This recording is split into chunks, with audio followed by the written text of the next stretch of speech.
This might not look like it, but behind me, to the sides of me and in front of me lies one of my most favourite places in the whole of the Sherwood Forest NNR. A place full of rarities and full of memories too.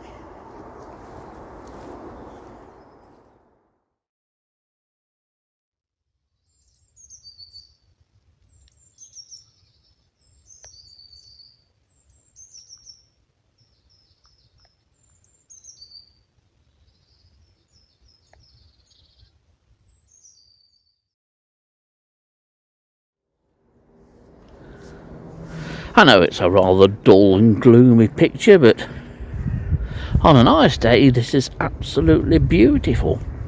One of the best bits of habitat in the whole of the Sherwood Forest National Nature Reserve, and I say that because this area of grassy heathland has remained completely untouched and virtually untrodden for as long as anybody can remember and more.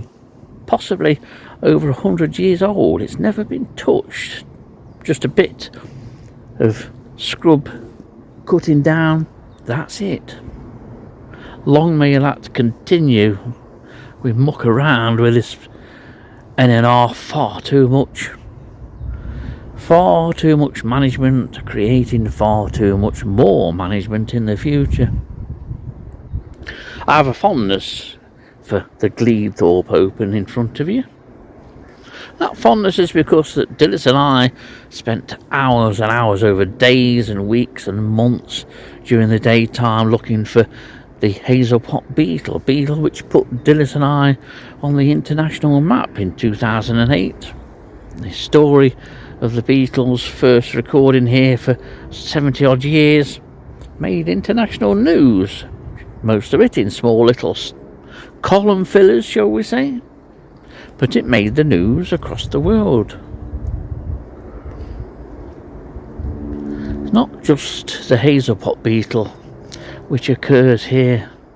There's a number of very rare species have been found here. Down on the path in front of the trees that I just mentioned came our only record of a rather dull looking beetle called Troxscaber. Only time we've ever seen it. Possibly I'll never see it again, but just found sat on a grass blade. But this site, or this area of the NNR, is also notable for a spider, and that spider is Zora sylvestris. We found it here, or recorded it here, a number of years ago.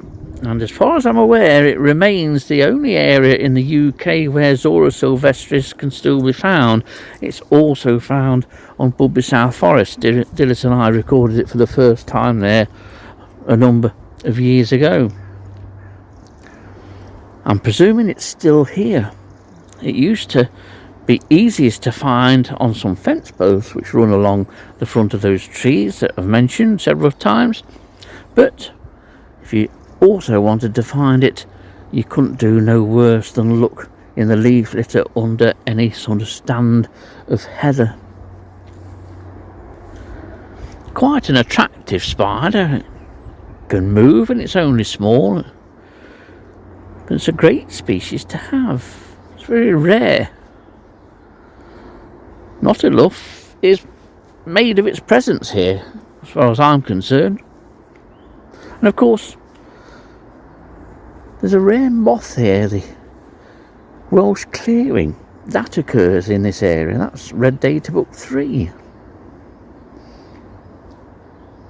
But then, a number of years ago, Dilys and I and Gary Joint, I think, one of the rangers at the time, was with us, and we were sifting through a bit of leaf litter just yards from where I'm stood now, and we found a nymph of an assassin bug. Weren't able to identify it, just took some photos, didn't take the specimen. But a couple of years later we found adult assassin bugs on nearby Sherwood Forest, and eventually managed to identify it as Coranus ethiops. Only the second site in the UK for Coranus ethiops. That was quite a find too. And a surprising one, which people didn't believe at the time, but then it was ultimately confirmed through us securing a male specimen.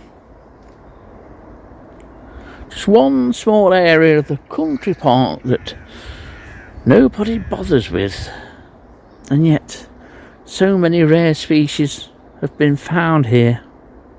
And yet all the conservation work is really given towards saving the ancient oaks. Everything else is, well, secondary. They may say otherwise, but it's secondary.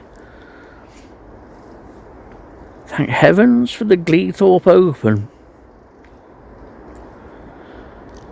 Many rare invertebrates been recorded here.